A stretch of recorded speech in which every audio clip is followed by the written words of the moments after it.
Before we lived in a van, Falkie was a regular little house dog.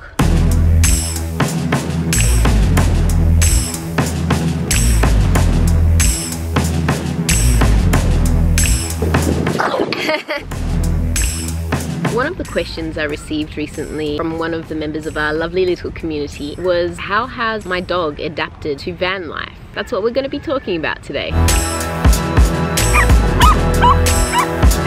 I decided to move into a van out of my own free will because I felt like I needed a change in my life and I needed to do something different. Van life or living in a van just seemed appealing to me, just to get myself out of my comfort zone. I was a little bit worried how Falkie would react to it at first, but she's surprisingly done very well. I've always called her my little adventure dog and she certainly is living up to her name. Would you like to say anything, Falkie? No.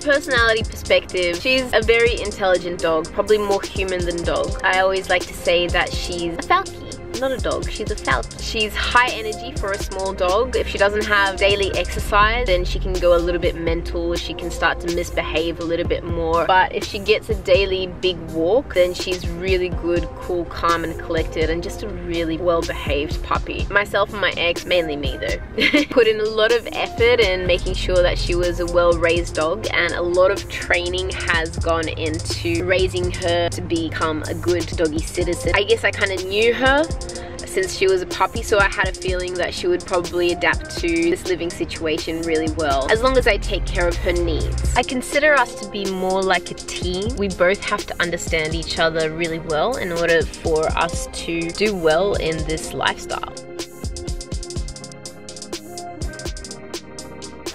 You comfortable tucked into the corner there?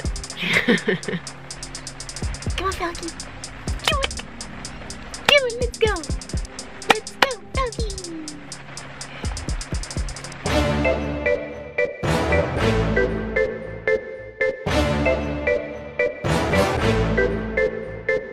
The biggest concerns and challenges when it comes to living in a van and living this lifestyle with a dog, the first one for Australia in particular is the heat. I'm always really concerned about her overheating and just not being able to cope with humidity. She really struggles in humidity. She can't go for huge walks then. Normally she can go for an hour walk and still have energy when it's cool, but in humid climates she really struggles to breathe and to cool herself down. I really need to cut down on her exercise in humid climates and make sure that she doesn't overheat, and carry water with me wherever we go. Ticks are a big concern for me in Australia because we do have certain ticks which are called paralysis ticks, and a lot of dogs have died from them. And I need to make sure that I keep her tick treatment up to date. I also check her coat over every single day to check for any inconsistencies and also to check for ticks. Snakes! I'm pretty paranoid about snakes. I always make sure she's close by, especially around long grass or bushy areas, especially in this heat. It's so hot, all the snakes are out. Another big concern that I have is other dogs and their owners. A lot of owners think about their own dog but don't consider other dogs. They might come up to Falkie saying, oh, my dog's friendly, without even asking me whether or not she would like that, or if she's friendly or would appreciate the extra company. Falkie gets nervous around big dogs and can snap, and sometimes that can lead to the big dog snapping back, and obviously who's going to lose the fight? Falkie. She can be quite confident sometimes, but in certain situations, if there's too many dogs around, or if the dog comes in too hard and is in her face too much, she just doesn't like that and will snap back. Even though Falkie loves adventuring, sometimes I do get concerned for her joints and her muscles, and I like to give her rest days.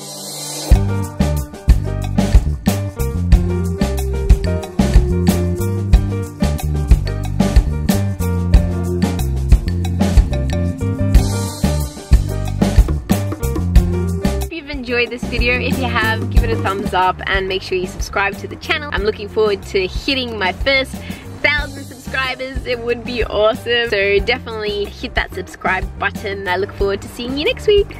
Toodaloo, stay wild.